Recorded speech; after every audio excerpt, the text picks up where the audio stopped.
ক্লাসরুমে করা শিক্ষিকার ক্লাস চলছে, আর আপনার চোখে যদি তখন রাজ্যে ঘুম ভর করে, তবে আপনি কি করবেন?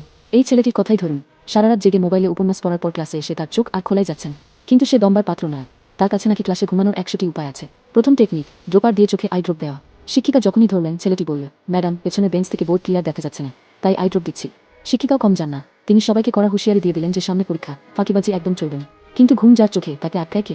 এবার দ্বিতীয় টেকনিক, ইচ্ছে করে কলম নিচে ফেলে দেয়, আর কলম খোঁজার বাহানায় টেবিলের নিচে গিয়ে টুক করে 5 মিনিটের একটা পাওয়ার ন্যাপ নিয়ে নেওয়া। ভাবুন একবার, কি লেভেলের বুদ্ধি! এদিকে শিক্ষিকা তো রেগে আগুন। তিনি অন্য এক ছাত্রের দিকে ইঙ্গিত করে বললেন, সবাই ওর মতো চোখ বড় বড় করে ক্লাস করো। কিন্তু আসল টুইস্ট তো এখানেই। ওই ছাত্রটি আসলে চোখ খোলা রেখে ঘুমাচ্ছিল না, সে তো চোখের উপর নকল চোখ এঁকে রেখেছে। বুদ্ধি দেখে পাশের বন্ধু তো পুরো টাস্কি খেয়ে গেল। শেষমেশ শিক্ষিকা যখন সিসিটিভি ক্যামেরার ভয় দেখিয়ে অভিভাবককে ডাকার কথা বললেন, তখন ছেলেটি সারেন্ডার করল। সে বলল, ম্যাডাম, আমি সত্যিই অনেক ক্লান্ত, দরকার হলে আমি বিকেলে দাঁড়িয়ে দাঁড়িয়ে ক্লাস করব, তাও ঘুমাবো না।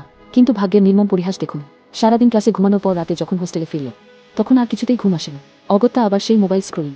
আর তার ফল, পরের দিন সকালে ঘুম চোখে স্কুলে যাওয়ার সময় রাস্তায় পাথরকে ফুটবল ভেবে মারল এক লাথি। আমার এনার্জি কিন্তু এখন ফুল। সাবস্ক্রাইব।